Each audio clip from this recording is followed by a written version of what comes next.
Est-ce que vous pouvez nous dire deux mots sur Mangabell? Qu'est-ce que signifie pour vous la personnalité de Mangabell et de Émilie Mangabell qui est aussi honorée dans cette place? Alors avant de répondre à cette question, je voudrais souligner deux choses. Nous sommes aujourd'hui, ici à Berlin, en train d'inaugurer la place au nom de mon arrière-grand-père, Rudolf Douala Mangabell, qui est ce héros national du Cameroun, et qui est aujourd'hui la place la plus importante, je dirais, pour nous, à partir du Cameroun, puisque c'est Berlin. Et c'est une place qui s'appelle aujourd'hui Rudolf et Émilie Douala Mangabell, à la place de Gustav Nachtigal.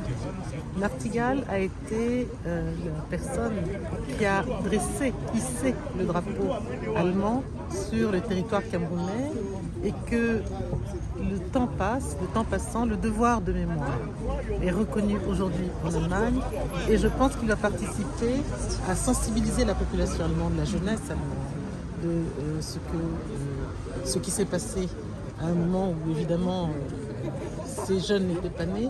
C'est très très important qu'il y ait une sensibilisation de ces jeunes générations qui, allemandes, qu'elles le veuillent ou non, sont marquées par cette histoire qui s'est passée des siècles plus tôt. Je pense que c'est très très important.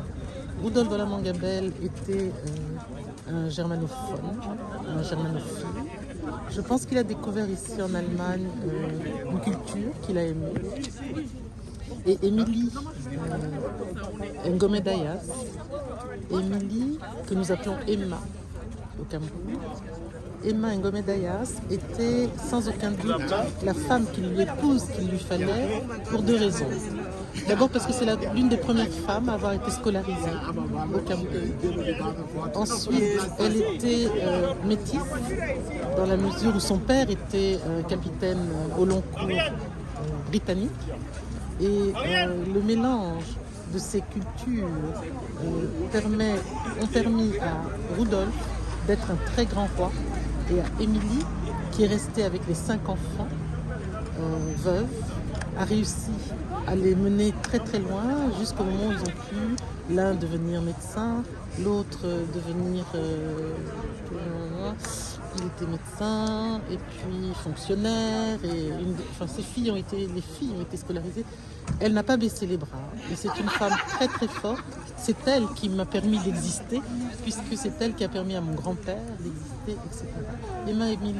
Emma Ngomé Dayas était une femme forte, éduquée à l'occidental et à la camerounaise, et elle nous a alimentés dans cette résistance. La résistance, lui était résistant politique, elle était la résistante femme qui a permis à toute une famille, malgré les pressions, malgré la misère dans laquelle elle est tombée, elle a permis à cette famille de continuer à exister. Et c'est la raison pour laquelle mon roi et moi-même sommes ici. Merci madame, merci. Okay. Très bien.